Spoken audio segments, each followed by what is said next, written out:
Good morning बच्चों पिछले video में हम लोगों ने फंजाई के बारे में देखा था। ठीक, फंजाई के बारे में कुछ लक्षण उसके देखे थे, क्या क्या लक्षण होते हैं कवकों के। ठीक, और उनको वर्गीकृत किस आधार पर, किन बिंदुओं के आधार पर किया गया है। ठीक, और उसमें ये पढ़ा था 4 वर्ग में क्लास में डिवाइड किया गया है। किसको? फंजाई को या कवकों या किंगडम फंजाई को 4 वर्गों में बांटा गया है। ठीक, जिसमें फाइकोमाइस्टीज, एस्कोमाइस्टीज, बेसिडियोमाइस्टीज और लास्ट में ड्यूटेरोमाइस्टीज था। फाइकोमाइस्टीज, एस्कोमाइस्टीज, बेसिडियोमाइस्टीज और ड्यूटेरोमाइस्टीज था। अब यहाँ पर हम लोग को एक एक के बारे में उनके लक्षणों को पढ़ना है। ठीक, एक एक वर्ग के लक्षणों को पढ़ना है। तो सबसे पहले फाइकोमाइस्टीज को देखते हैं। फाइकोमाइस्टीज बच्चों इंग्लिश में यहाँ पर लिखा है। बच्चों बायोलॉजी में ऐसा माना जाता है कि इंग्लिश वर्ड का उपयोग जितना अधिक किया जाए वो उतना ही लाभदायक माना जाएगा। तो यहाँ पर इससे घबराइए नहीं, नोट्स के द्वारा और यहाँ पर जो बताया जाता है उसकी हिंदी भी बताई जाती है। ठीक, उससे घबराने की आवश्यकता नहीं। जीव विज्ञान पढ़ना अगर सही तरीके से आगे कुछ करना है इससे, तो इंग्लिश से घबराने की आवश्यकता नहीं है। प्रयास किया जाता, धीरे क्लियर होगा। पहला देखते हैं फाइकोमाइस्टीज। ठीक, फाइकोमाइस्टीज में एक एक पॉइंट को ले चलते हैं। माइसीडियम इज सिनोसिटिक एंड एसेप्टेड। माइसीडियम बताया था कि कवक जो है ब्रांच या शाखा के रूप में होते हैं और इसकी एक शाखा को, यूनिट को एक हाइफी कहा जाता है। और ये हाइफी आपस में मिलकर के जाल जैसी संरचना बनाते हैं। उस जाल को क्या कहते हैं? माइसीडियम कहा जाता है। इस प्रकार से जाल बनता है इनमें। नेटवर्क ये बना लेते हैं और कई शाखाएं मिलकर के नेटवर्क बनाते जाते हैं। इसी जाल को क्या कहा जाता है? हाइफी कहा जाता है। हाइफी एक नेटवर्क कहने का मतलब है, नेटवर्क में बनता जाता है। अब आगे क्या होता है? ये सिनोसिटिक अथवा एसेप्टेट हो सकती है। सेप्टेट, सेप्टा का मतलब मैंने बताया था पिछले वीडियो में कि सेप्टा का मतलब था पट, बांटने वाला। ठीक, तो जो माइसीडियम होता है, माइसीडियम में अगर पट बने हुए हैं, इस तरह से बटा हुआ है, ठीक, या इसकी जो ब्रांचें या शाखाएं हैं वो बटी हुई हैं, ठीक, इनमें पट पाया जाता है तो ये सेप्टेट बोला जाएगा। अगर ये पट नहीं पाया जाएगा, ठीक, इनमें ये सेप्टा नहीं पाया जाएगा, तो इसे क्या कहा जाएगा? एसेप्टेट या पट विहीन। ठीक, तो पट विहीन होते हैं, एसेप्टेट होते हैं। सिनोसिटिक का मतलब यह है कि केंद्रक और कोशिका द्रव, जब कोई पट या उसको बांटने वाला नहीं है माइसीडियम को, तो पूरा जो है कोशिका द्रव और केंद्र उसमें बिखरा होगा, संकेंद्री कहा जाएगा। सिनोसिटिक या एसेप्टेट कंडीशन कही जाएगी। फिगर के द्वारा क्लियर हो जाएगा जब नोट्स में देखेंगे। अगला दूसरा पॉइंट देखते हैं इसका, एसेक्सुअल रिप्रोडक्शन बाय जूस्पोर या एप्लाइडोस्पोर। ठीक, जो अलैंगिक जनन इनमें होता है वो जूस्पोर बताया था। जूस्पोर मतलब होता है चल जन, एक ऐसा स्पोर जिसमें गमन हेतु संरचना, जैसे ये फ्लैजेला पाया जाता है। ठीक, तो गमन हेतु संरचना पाई जाती है, उसे जूस्पोर या चलजन्यु कहा जाता है, हिंदी चलजन्यु। एप्लाइडोस्पोर जब गमन हेतु को ऐसी संरचना नहीं पाई जाती है जिससे वो गमन कर सके, जैसे इसको एप्लाइडोस्पोर बोला जाएगा। इसमें गमन हेतु को ऐसी संरचना नहीं पाई जा रही, उसे अचलजन्यु कह सकते हैं। इसको चलजन्यु, इसको अचलजन्यु। ठीक, तीसरे पे आता है लैंगिक। बच्चों ये पॉइंट थोड़ा सा बेसिक है, यहाँ पर हमको समझना है। लैंगिक जनन वो 3 प्रकार से हो सकता है। आइसोगैमस, ध्यान देना, आइसोगैमस उसे कहेंगे जब उपयोग होने वाले दोनों बीजाणु, ठीक, या दोनों युग्मक वो एक ही समान के दिखाई देते हो, एक ही तरह के, जैसे ये है, ठीक, ये है। अब एक युग्मक ये हुआ, दूसरा ये हो गया, तो दोनों एक ही तरह के दिखाई दे रहे हैं। इस प्रकार के संयुग्मन को क्या कहा जाएगा? आइसोगैमस या आइसोगैमी बोला जाएगा। समयुग्मकी आपस में समान युग्मक क्या हो रहे हैं, आपस एक ही तरह दिख भी रहे हैं और एक ही प्रकार के हैं। अगला है एनाइसोगैमस। एनाइसोगैमस का मतलब है कि बाहर से देखने में दोनों क्या हो, अलग अलग आकार में। जैसे मान लीजिए एक ये युग्मक हो गया, ठीक, और एक ये हो गया, तो कहने का मतलब एक ही तरह रहे हैं लेकिन दोनों का आकार क्या है? अलग अलग। दोनों के आकार में क्या है? अंतर है। तीसरे की बात करते हैं ऊगैमस। ऊगैमस एक भिन्न प्रकार का, इसमें एकदम अलग प्रकार का है। जैसे एक मोटाई हो, ठीक, जैसे एक फ्लैजेला पाया जा रहा है और एक गोल। कहने का मतलब ये फीमेल गैमेट जो होता है वो अचल होगा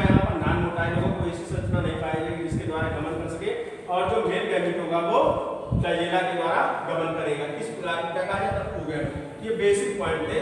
तो आइसोगैमस, एनाइसोगैमस, उगैमस ठीक के द्वारा जो है लैंगिक जनन, उगैमिक के द्वारा इनका लैंगिक जनन होता है और उसके परिणाम स्वरूप जो है उगैमिक में ओवोस्पोर और जाइगोस्पोर का निर्माण होता है। ठीक। अब अगले पर आते हैं सैप्रोफिटिक आर्ट।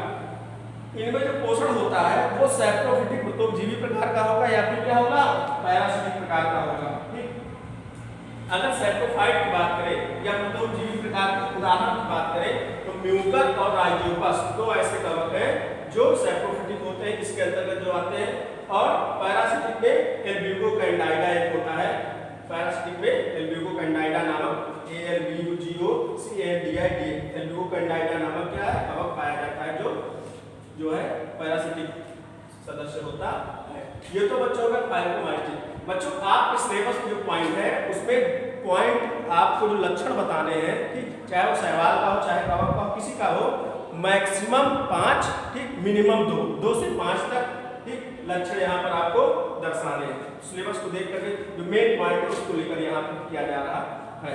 अब दूसरा है एस्कोमाइस्टिस। एस्कोमाइस्टिस को देखते हैं तो एस्कोमाइस्टिस जो है इसका पहला पॉइंट देखते हैं, कॉमनली कॉल्ड सैक फंजाई। ठीक, इसको कॉमनली या सामान्य रूप से सैक फंजाई कहा जाता है। ठीक, एस्कोमाइस्टिस के सदस्यों को सैक फंजाई, क्योंकि एस्कस फॉर्मेशन इसमें होता है।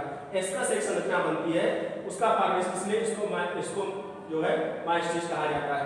इसके सदस्य यूनिसेलुलर हो सकते हैं। यूनिसेलुलर में आपका सबसे अच्छा उदाहरण है जो है ईस्ट कवक है। यूनिसेलुलर एक इसी के अंतर्गत आता है, कंपटीशन में पूछा जाता है कि मल्टीसेलुलर में आपका आ जाता है पेंसिलियम। पेंसिलियम यहाँ भी लिखा है, पेंसिलियम जो है मल्टीसेलुलर में आएगा। बहुकोशिकीय जो है कवक सदस्य एस्कोमाइस्टिस का एक कोशिकीय में ईस्ट आ जाएगा। दूसरे की बात करते हैं माइसीलियम ब्रांच अथवा सेप्टेट। मतलब जो माइसीलियम होता है, कवक जाल जो होता है वो शाखाओं में बटा होता है, बहुत सी शाखाएं होती हैं, घनी शाखाएं होती हैं। और सेप्टेट होता है मतलब पट पाए जाते हैं, कई पट में इनके कोशिका के बीच में पट पाए जाते हैं जिससे वो बढ़ जाते हैं। ठीक, उनका कोशिका द्रव केंद्र भी बढ़ जाता है। अगला देखते हैं सैप्रोफिटिक और पैरासिटिक। ये सैप्रोफिटिक या परोपजीवी अथवा परजीवी या पैरासिटिक प्रकार के होते हैं। और कुछ सदस्य ऐसे हैं जो सैप्रोफिटिक कंडीशन भी दर्शाते हैं, पैरासिटिक दोनों कंडीशन दर्शाते हैं, दोनों कंडीशन में सर्वाइव करते हैं। अगला देखते हैं sexual reproduction is result in the formation of fruiting body. लैंगिक जनन के परिणाम स्वरूप इनमें फ्रूटिंग बॉडी या फलन काय, हिंदी में कहते हैं फलन काय, ठीक, थाइलस के समान संरचना एक बनती है, उसे फ्रूटिंग बॉडी कहा जाता है, उसका निर्माण होता है। और उसका नाम क्या है? एस्कोकार्प। एस्कोमाइस्टिस बताया था, उस फ्रूटिंग बॉडी का नाम क्या है? एस्कोकार्प कहा जाता है। फ्रूटिंग बॉडी को एस्कोकार्प। इनसाइड अंदर की तरफ ये सैक लाइक स्ट्रक्चर बनाती है। ठीक, सैक लाइक स्ट्रक्चर बनाती है, उस सैक लाइक स्ट्रक्चर को एस्कस कहा जाता है। ठीक, और एस्कस के अंदर बीजाणु पाए जाते हैं छोटे छोटे, उन बीजाणुओं को एस्कोस्पोर्स कहा जाता है। ये पॉइंट थोड़ा समझने लायक है बच्चों। ठीक, फिर से सुन लीजिए, लैंगिक जनन के परिणाम स्वरूप जो है इनमें फ्रूटिंग बॉडी थाइलस काय या फलन काय बनता है, जिसे एस्कोकार्प कहा जाता है। और ये सैक लाइक होता है और एस्कस के अंदर, ठीक, एस्कस के अंदर एस्कोस्पोर्स या बीजाणु की समान संरचना पाई जाती है। और प्रत्येक एस्कोस्पोर्स जर्मिनेट होकर के नए माइसीलियम का निर्माण या नया माइसीलियम बना, प्रोड्यूस न्यू माइसीलियम, नया माइसीलियम बनाता है। अगला महत्वपूर्ण पॉइंट बच्चों, इकोनॉमिकली यूजफुल। ये आर्थिक महत्व वाले, इसके अंतर्गत जो कवक आते हैं, फंजाई सदस्य आते हैं, वो आर्थिक महत्व वाले होते हैं। आर्थिक रूप से इनका बड़ा ही महत्व होता है। ठीक, इसका सबसे आर्थिक महत्व वाला इसका सदस्य तो ईस्ट है। पेंसिलियम है, पेंसिलियम नाटेटम नामक एक जो है इससे औषध प्राप्त होती है। न्यूरोस्पोरा है, न्यूरोस्पोरा का भी उपयोग होता है। ठीक, इस तरह के कई जो है ये इकोनॉमिकल जो है क्लास भी बोला जाता है, इकोनॉमिकल जो है आर्थिक महत्व वाला बोला जाता है। बच्चों मेन पॉइंट जिसके आधार पर जो है फंजाई को बांटा गया है, उन्हीं पॉइंटों को इनमें और इनमें मेंशन किया गया है। मेन आपके जो है पॉइंटों को देखते हुए। ठीक, अब 2 हो गए फंजाई में, 2 और बचे हैं, ठीक, बेसिडियोमाइस्टिस और ड्यूटेरोमाइस्टिस। उसको हम लोग नेक्स्ट वीडियो में समझेंगे। बच्चों इसमें इंग्लिश पॉइंट जो दिया गया है इसको हिंदी में बताई जा रही है, इससे घबराने की जरूरत नहीं है। ऐसे आपको क्लियर हो जाएगा तो हो जाएगा, नहीं तो PDF जो भेजी जाएगी उससे आपको सारा क्लियर हो जाएगा, उसमें परेशान होने की जरूरत नहीं। बायोलॉजी अगर सही तरीके से पढ़ना है तो थोड़ा सा आपको भी सहयोग करना पड़ेगा। थैंक यू, इतना रखते हैं बच्चों, अगला नेक्स्ट वीडियो।